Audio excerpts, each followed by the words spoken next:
Hello everyone, welcome back to my channel. তো তোমাদের কিন্তু এখনো ফর্ম ফিল আপ সংক্রান্ত অনেক কোয়ারিজ রয়েছে, যাদের ফর্ম ফিল আপ করতে এখনো অনেক অসুবিধা হচ্ছে, বুঝতে পারছো না। স্পেশালি এই কিছুদিন আগেই কিন্তু ডাব্লিউবিএইচআরবি থেকে এডিট অপশন দেওয়ার জন্য একটা কিন্তু নোটিশ দেওয়া হয়েছে, যেখানে কিন্তু নোটিশে দেওয়া রয়েছে কারা কারা এডিট করতে পারবে বা এডিট অপশনটা কাদের জন্য খোলা হবে। তো সেই সংক্রান্ত তোমাদের অনেক কোয়ারিজ রয়েছে, তোমরা কিন্তু আমাকে অনেক কোশ্চেন করছো। তো সেটা রিলেটেড কিন্তু একটা নোটিশ ডাব্লিউবিএইচআরবি থেকে প্রকাশ করা হয়েছে। চলো তাহলে তোমাদের নোটিশটা একটু দেখিয়ে দিই।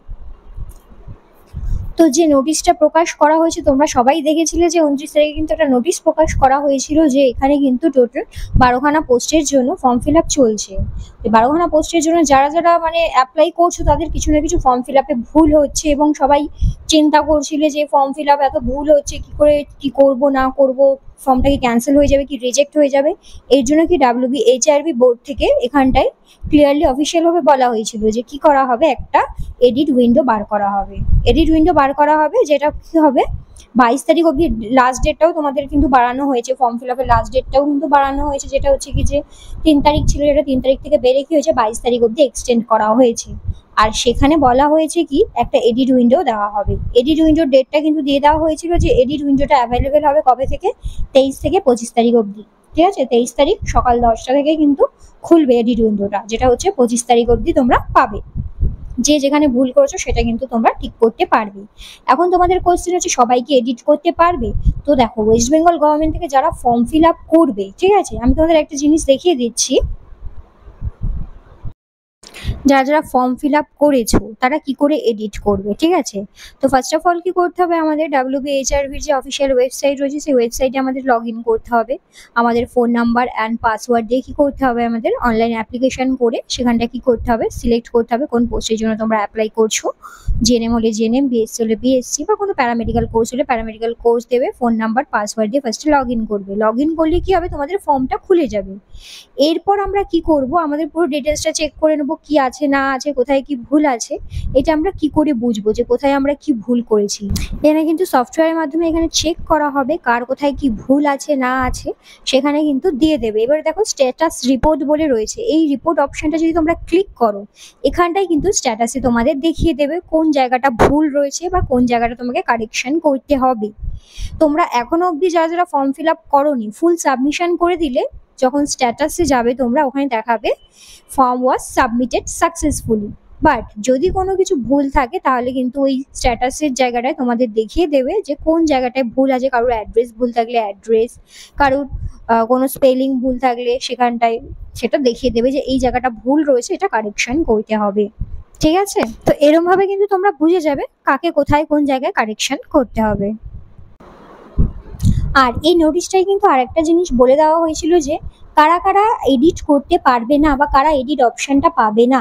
তো যেখানে যাদের নামের স্পেলিংয়ে ভুল হয়েছে বা ডেট অফ বার্থে তোমাদের কোনো ভুল করে ফেলেছো, মোবাইল নাম্বারে ভুল করেছো, কেউ আমাকে কমেন্ট করেছিল যে মোবাইল নাম্বারটা ভুল হয়ে গেছে তাহলে আমি কি করব।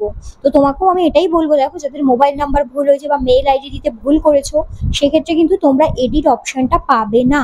তাই তোমরা কি করবে, তোমাদের অ্যাপ্লিকেশনটা ক্যান্সেল করে নতুন ফোন নাম্বার আর মেল আইডি দিয়ে কি করবে, তোমরা নতুন করে ফর্মটা ফিল আপ করবে। ঠিক আছে, নতুন করে আবার ফর্ম অ্যাপ্লিকেশনটা তোমরা করবে, ওটাকে কিন্তু তোমরা ক্যান্সেল করে দেবে।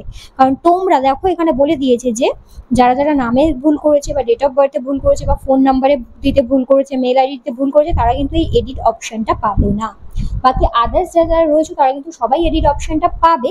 আর ওখানটায় যে ক্যান্ডিডেটের স্ট্যাটাস রিপোর্ট রয়েছে, স্ট্যাটাস রিপোর্টে গেলে কিন্তু তোমরা দেখতে পাবে যে তোমাদের ফর্মটা সাকসেসফুলি সাবমিটেড হয়ে গেছে। আর যাদের হয়নি তাদের দেখাবে যে পার্শিয়াল রিজেক্ট হয়েছে বা কি কারণে রিজেক্ট হয়েছে, সেক্ষেত্রে কিন্তু সেই জায়গাটা তোমাদেরকে দেখানো হবে যে এই জায়গাটা তোমার ভুল হয়েছে। সেক্ষেত্রে তখন তোমরা কি করবে, তখন তোমরা এডিট অপশানে গিয়ে ওই জায়গাটা ঠিক করে নেবে, যেই জায়গাটা কারেকশন করতে বলবে সেই জায়গাটাই তোমরা স্পেসিফিক্যালি কারেকশনটা করবে। আশা করছি আমি তোমাদের বোঝাতে পারছি যে এডিট অপশনটা তোমরা কি করে ইউজ করবে। আর তোমরা আমার চ্যানেলটা সাবস্ক্রাইব করে রাখো, কারণ যখনই এডিট অপশনটা খুলবে আমি তোমাদেরকে দেখিয়ে দেবো কি করে তোমরা এডিটটা করবে। ঠিক আছে, এরপর হচ্ছে কি যে তোমাদের কিন্তু এখনো ফর্ম ফিল আপ সংক্রান্ত অনেক কোয়ারিজ রয়েছে, তোমরা বুঝতে পারছো না ফর্ম ফিল আপে কারোর কোনো না কোনো জায়গায় কিছু না কিছু প্রবলেম হয়ে যাচ্ছে। তোমরা সবাই কমেন্ট করছো, অনেক কমেন্ট আসছে, তো সবার কমেন্ট তো আমি রিপ্লাই করতে পারছি না, এর জন্য আমি কিছু কিছু কমেন্ট তুলে নিয়ে তোমাদের একটা কোশ্চেন আনসার সিরিজ টাইপের করে দিচ্ছি। প্রত্যেকটা ভিডিও শেষে কিন্তু তোমরা দেখতে পাবে, আমার প্রিভিয়াস ভিডিওগুলো যদি দেখো সেক্ষেত্রে কিন্তু তোমরা দেখতে পাবে প্রত্যেকটা ভিডিওর শেষে আমি কয়েকটা কোশ্চেন তুলছি, সেই কোশ্চেনের কিন্তু আমি রিপ্লাই দিচ্ছি, যাতে তোমাদের সবার যত কোয়ারিজ রয়েছে ফর্ম ফিল আপ সংক্রান্ত তোমাদের যাতে সেটা ক্লিয়ার হয়। এছাড়া কিন্তু তোমাদের ওয়েস্ট বেঙ্গল গভর্নমেন্ট থেকে কিন্তু কি দেওয়া হয়েছে, একটা হেল্পলাইন নাম্বার দিয়েছে, জানি হেল্পলাইন নাম্বারে 200 বা 400 বার কল করলেও কিন্তু ফোন করে পাওয়া যাচ্ছে না। তো সেক্ষেত্রে তোমরা চেষ্টা করতে পারো, যদি লেগে যায় ফোনটা তাহলে তোমরা তোমাদের কোয়ারিজ গুলো ক্লিয়ার করে নেবে। আদারওয়াইজ আমি চেষ্টা করছি যতটুকু আমার নলেজ রয়েছে, আমার নলেজ থেকে তোমাদের যত কোয়ারিজ রয়েছে সেই কোয়ারিজ গুলো ক্লিয়ার করার। চলো, এর আজকেও কিন্তু আমি আরো 3-4টে কোশ্চেন নিয়ে এসেছি, যেই কোশ্চেনের কিন্তু আমি আনসার দেবো, যাতে তোমাদের যে ফর্ম ফিল আপ সংক্রান্ত কোয়ারিজ রয়েছে সেই কোয়ারিজ গুলো আশা করছি ক্লিয়ার হয়ে যাবে। চলো, ফার্স্ট কোশ্চেন হচ্ছে, আমার 14/8/25 তারিখে রেজিস্ট্রেশন ইস্যু হয়েছে, আমি কি অ্যাপ্লাই করতে পারবো? প্লিজ আনসার করো। দেখো, WBHRB থেকে যে নোটিশটা দেওয়া হয়েছে সেখানে কিন্তু ক্লিয়ারভাবে বলা হয়েছে 7/8/2025 অবধি যাদের যাদের ইস্যু আছে রেজিস্ট্রেশন সার্টিফিকেট তারাই কিন্তু অ্যাপ্লাই করতে পারবে। 7 তারিখের পরে যাদের ইস্যু হয়েছে তারা কিন্তু অ্যাপ্লাই করতে পারবে না। তো তোমরা যারা এটা নিয়ে কনফিউজ হয়ে আছো যে আমরা অ্যাপ্লাই করতে পারবো কি পারবো না, সেক্ষেত্রে তোমরা একবার রেজিস্ট্রেশন সার্টিফিকেটটা দেখো, রেজিস্ট্রেশন সার্টিফিকেটে ইস্যু ডেটটা কবে রয়েছে। যদি সেটা 7 তারিখের আগে হয় তাহলে কিন্তু তোমরা সবাই অ্যাপ্লাই করতে পারবে। নেক্সট কোশ্চেন হচ্ছে, দিদি যদি স্টিল ওয়ার্কিং হয় বাট সার্টিফিকেট না থাকলে তাহলে কি ফর্ম ফিল আপ হবে না?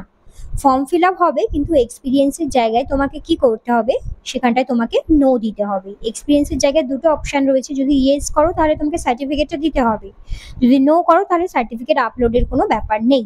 তো স্টিল ওয়ার্কিং থাকলেও স্টিল ওয়ার্কিং সার্টিফিকেট তুমি যেখানে কাজ করছো সেখানে তোমাকে রিকোয়েস্ট করতে হবে, যদি সেখান থেকে দেওয়া হয় তাহলে সেই সার্টিফিকেটটা তোমাকে আপলোড করতে হবে, কিন্তু ফর্ম তোমরা ফিল আপ করতে পারবে।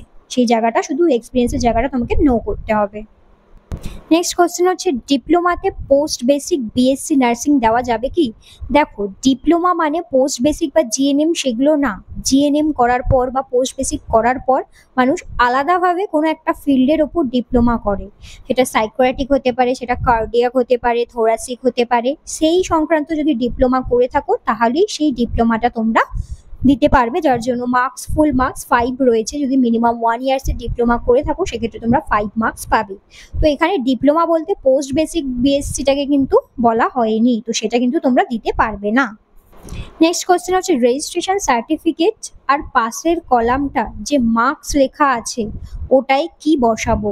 রেজিস্ট্রেশন সার্টিফিকেটে যে পাশের কলাম রয়েছে, অবটেন মার্কস বা কত মার্কস পেয়েছো, টোটাল জায়গাটাতে কিন্তু তোমাদের 100 লিখতে হবে। আমি কিন্তু আগেও স্টেপ 3 আর স্টেপ 4 তোমরা কি করে ফিল আপ করবে ভালো করে আমি ভিডিও দিয়ে দিয়েছি, তো আমি বলবো তুমি একটু প্রিভিয়াস ভিডিওটা দেখে নাও, সেখানে পুরো ফর্ম ফিল আপের লাইভ ভিডিও দেওয়া রয়েছে, যাতে তোমাদের কোনো অসুবিধা না হয়। তো তুমি গিয়ে একবার ভিডিওটা চেক করে নিতে পারো। নেক্সট কোশ্চেন হচ্ছে, রেজিস্ট্রেশন সার্টিফিকেটের সাথে মার্কশিটগুলো দেওয়া হয়নি, ফর্মটা কি রিজেক্ট হয়ে যাবে? তো দেখো, আমি আগেও বলেছি এখনো আমি বলছি, প্লাস WBHRB কে ফোন করাও হয়েছিল, সেখান থেকেও জানানো হয়েছে যে রেজিস্ট্রেশনের ঘরে শুধুমাত্র রেজিস্ট্রেশন সার্টিফিকেটই দিতে হবে। কেউ যদি না দিয়ে থাকো, মানে রেজিস্ট্রেশনের সাথে ধরো মার্কশিট, সবাই কনফিউশন একটা ক্রিয়েট হয়েছে যে রেজিস্ট্রেশনের সাথে মার্কশিটও দিতে হবে, তো রেজিস্ট্রেশনের সাথে যদি কেউ মার্কশিট আপলোড করে থাকো তাতেও কোনো সমস্যা হবে না, বা কেউ যদি রেজিস্ট্রেশনের সাথে মার্কশিট নাও দিয়ে থাকো তাতেও কিন্তু কোনো রকম কোনো সমস্যা হবে না। এটা কিন্তু WBHRB বোর্ড থেকেই জানানো হয়েছে। তো যারা যারা এটা নিয়ে ভয় পাচ্ছিলে যে রেজিস্ট্রেশনের জায়গায় শুধুমাত্র রেজিস্ট্রেশন সার্টিফিকেট দিয়েছি, মার্কশিট দিইনি বা ডিপ্লোমা সার্টিফিকেট দিইনি, তাহলে আমরা কি করব? তো তোমাদের এটা নিয়ে চিন্তা করার কোনো দরকার নেই। যারা দিয়েছো তাদেরও রিজেক্ট হবে না, যারা দাওনি তাদেরও রিজেক্ট হবে না, কারণ রেজিস্ট্রেশনের জায়গায় রেজিস্ট্রেশনটা রয়েছে। ঠিক আছে? তাই এটা নিয়ে তোমরা যারা যারা কনফিউজ হয়ে আছো চিন্তা করার কোনো দরকার নেই, এটা ক্লিয়ার ভাবে কিন্তু WBHRB বোর্ড থেকে জানিয়ে দেওয়া হয়েছে।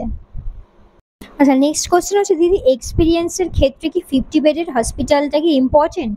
দেখো, WBHRB থেকে যে নোটিশটা দেওয়া হয়েছে সেখানে কিন্তু ক্লিয়ারভাবে বলে দেওয়া হয়নি যে 50 বেডের হসপিটালই হতে হবে। শুধু লেখা রয়েছে গভর্নমেন্ট বা প্রাইভেট হসপিটাল, মানে হেলথ কেয়ার সেক্টর থেকে যদি তোমরা এক্সপিরিয়েন্স করে থাকো তাহলেই হবে। তাই 50 বেডের এখানে হসপিটালের কোনো ব্যাপার নেই, তুমি যেই হসপিটালে বা যত বেডেরই হসপিটাল হোক না কেন সেই এক্সপিরিয়েন্সটা তুমি এখানে দিতে পারবে। আর একটা কোয়েশ্চেন হচ্ছে, দিদি এইচএস এর সার্টিফিকেট আপলোড করা হয়নি, ফাইনাল সাবমিট করে দিয়েছি, কিছু অসুবিধা হবে কি? হ্যাঁ, কারণ নোটিশে কিন্তু বলে দিয়েছিল যে এইচএস এর মার্কশিটের সাথে কিন্তু সার্টিফিকেটটাও আপলোড করতে। তাই তোমাকে এটা নিয়ে চিন্তা করার কোনো বিষয় নেই, এখানটায় তোমাকে এখানে চিন্তা করার কোনো দরকার নেই।